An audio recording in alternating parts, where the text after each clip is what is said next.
Good morning class fifth. बच्चों subject है आपका SST. So please open your SST book. इसमें देख लीजिए जो हमने पढ़ा था प्रीवियस वीडियो में, वो है हमारा चैप्टर 10 पॉल्यूशन। इसमें मैं आपको कुछ बताने जा रही हूँ। इसमें हमने कर लिया है, इसमें क्वेश्चन आंसर हम कर चुके हैं और फिल इन द ब्लैंक्स भी हमने कर लिया है। तो मैं आपको ये बताने जा रही हूँ बच्चों कि इसमें जो डी पार्ट है और ई पार्ट है ये आप अपने आप करेंगे, क्योंकि लेसन में आपको पढ़ा चुकी हूँ। एग्ज़ाम में क्वेश्चन आंसर जो कि आपके आंसर द फॉलोइंग होते हैं, क्वेश्चन आंसर जो होते हैं वो वही क्वेश्चन आएंगे जो मैंने आपको करवाए हैं। लेकिन इसमें से फिल इन द ब्लैंक्स जो भी छूट जाएगा, जो मैं नहीं करवा रही हूँ, वो भी आपका पेपर में आएगा, क्योंकि आपको लेसन मैं पढ़ा चुकी हूँ। इसलिए आपने, मैं जो भी चीज़ छोड़ूंगी वो आपने करनी है, ठीक है। इसमें मैंने आपको सी पार्ट तक करवा रखा है। डी और ई पार्ट जो है वो आप अपने आप करेंगे। It's very easy. जैसे कि इसमें देख लीजिए, मैं आपको बता देती हूँ राइट ट्रू और फॉल्स है, सही और गलत है। तो देख लीजिए, sand storms is a natural cause of air pollution. जो सैंड स्टॉर्म होता है वो एक प्राकृतिक कारण है एयर पॉल्यूशन का। तो सही है या गलत है? ये बिल्कुल सही है, तो ट्रू लिखना है। Pollution is the changing of the environment. जो पॉल्यूशन होता है वो क्या होता है? चेंजिंग ऑफ द एनवायरनमेंट होता है।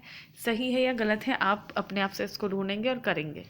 अवर earth is not a unique planet in universe. सही या गलत आपने बुक में लेसन पढ़ना है और ढूंढना है, करना है। इसी तरीके से ई पार्ट है मैच द फॉलोइंग है। एक मैं बता देती हूँ आपको, एयर पोल्यूशन है। और एयर पोल्यूशन मतलब प्रदूषण, हवा में जो प्रदूषण होता है वो किस कारण होता है? लाउड स्पीकर से, यूनिक प्लैनेट से, फायर क्रैकर से, सेवेज से, पॉइजनस केमिकल से। तो जो एयर पोल्यूशन का मेन कारण है वो है फायर क्रैकर्स। जो पटाखे फूटते हैं उनसे क्या होता है, जो हमारा एनवायरनमेंट है, जो हमारी एयर है, वो पोल्यूटेड होती है। तो ये मैं आपको बता रही हूँ। ये जो भी पार्ट इसमें छूट जाएंगे, C D fill in the blanks true और फॉल्स, वो आप करेंगे। ओके।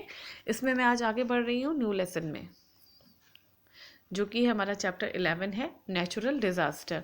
हम लेसन कंप्लीट कर रहे हैं, पढ़ रहे हैं। कुछ एक्सरसाइज हम कम कर रहे हैं इसलिए क्योंकि हमारे पास अब सिलेबस हमारा ज़्यादा है, टाइम हमारे पास कम है। इसलिए मेन जो भी क्वेश्चन होंगे वो मैं आपको इनमें से करवाऊंगी, ठीक है। तो ध्यान से सुनिए आप भी इसको। Chapter 11 natural disaster.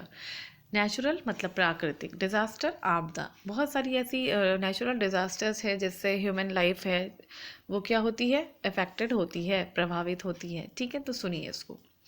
Nature is one of the biggest source of destruction in the world. India is one of the disaster prone countries in the world. Nature is one of the source of destruction in the world. Destruction होता है किसी चीज़ का नष्ट होना, बर्बाद होना। तो nature क्या है? एक ऐसी बड़ी सोर्स है, बड़ी वजह है जिससे क्या होता है, हमारा जो विश्व है, जो हमारा ये वर्ल्ड है, वो क्या होता है? डिस्ट्रक्ट होता है। इंडिया इसमें से जो है एक one of the disaster prone countries, हमारे वर्ल्ड में जो इंडिया का नंबर है वो डिज़ास्टर प्रोन कंट्रीज़ में आती है, ठीक है। यहाँ पे बहुत ज़्यादा प्राकृतिक आपदाएं आती हैं। फ्लड्स हो गए, आपके ड्रॉट्स हो गए, अर्थक्वेक हो गया, साइक्लोन्स हो गए, सुनामीज हो गए और लैंडस्लाइड्स हो गए। Cause great loss of life and property. बहुत सारी इसमें मतलब ह्यूमन लाइफ है, एनिमल्स हो गए, प्लांट्स, ट्रीज हो गए, बहुत सारी लाइफ है जो क्या होती है? जाती है, और प्रॉपर्टी का भी बहुत ज़्यादा नुकसान होता है।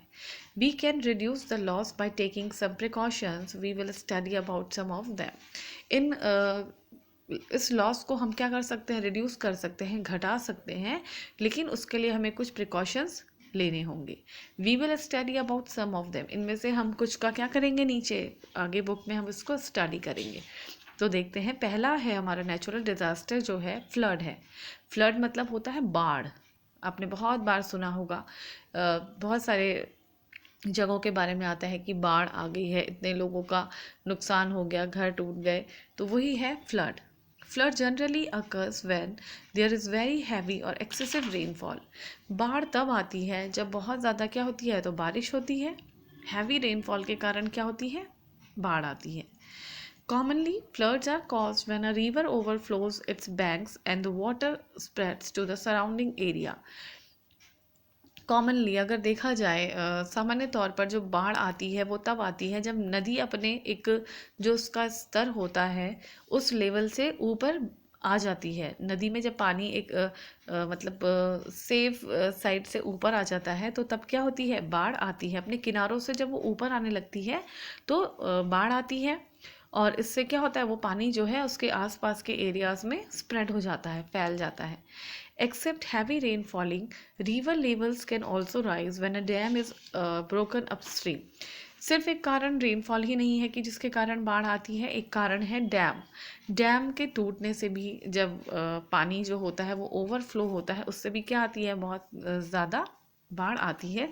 अभी कुछ समय पहले ही हमारे उत्तराखंड में ये सुनने को मिला था, जब डैम अभी टूट गया था और उससे क्या हो गया था, बहुत सारे लोग उसमें अपनी जान दे दी थी, लोगों ने मर गए थे बहुत सारे लोग। तो a flash flood is a quick flood caused by a sudden cloud burst और थंडर स्टॉप। और इसी तरह से जो बाढ़ आती है वो एक आती है बादल के फटने से। पानी जब बादल फटते हैं तो उससे भी क्या होता है, एक बहुत बड़ी अमाउंट में पानी आता है। Flash floods happen in mountainous areas. और जो ये क्लाउड बर्स्ट वाला जो हम पढ़ रहे हैं वो ज़्यादातर कहाँ होता है, माउंटेनियस एरिया, मतलब पहाड़ी क्षेत्रों में ज़्यादा होता है। कॉजेज ऑफ फ्लड देखते हैं क्या है। Collapse of a dam built across a river. किसी भी ऐसे डैम का टूटना जो कि एक नदी के ऊपर बनाया हो।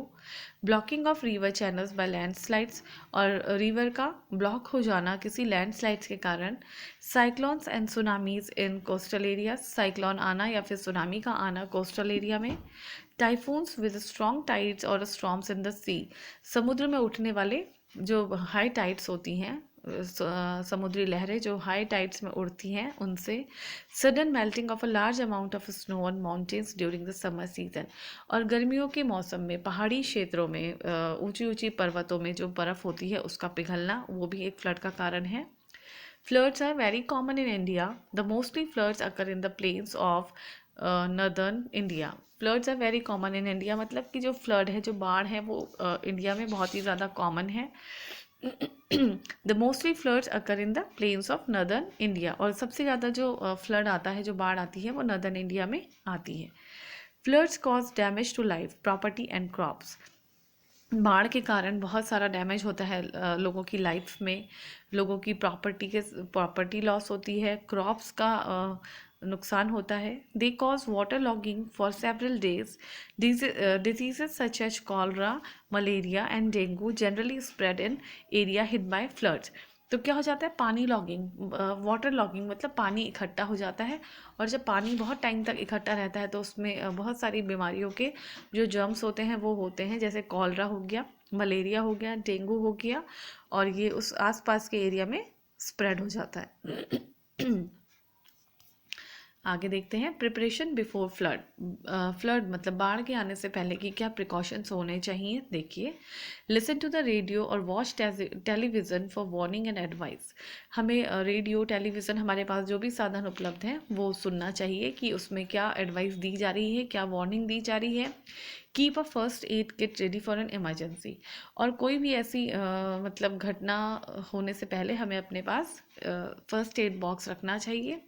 Keep a survival kit that contains, एक सर्वाइवल किट होना चाहिए जिसमें हमारे पास होने चाहिए क्लोथ्स, कपड़े, फर्स्ट एड होना चाहिए, टॉर्च होनी चाहिए, खाने का कुछ सामान होना चाहिए, कैंडल होनी चाहिए, मैच बॉक्सेस होने चाहिए। कैंडल इसलिए क्योंकि जब बाढ़ आती है तो बहुत सारा नुकसान होता है, हमारे इलेक्ट्रिसिटी पे जो पोल होते हैं वो टूट जाते हैं, तो लाइट चली जाएगी, इसलिए हमें अपने पास कैंडल की भी व्यवस्था रखनी चाहिए।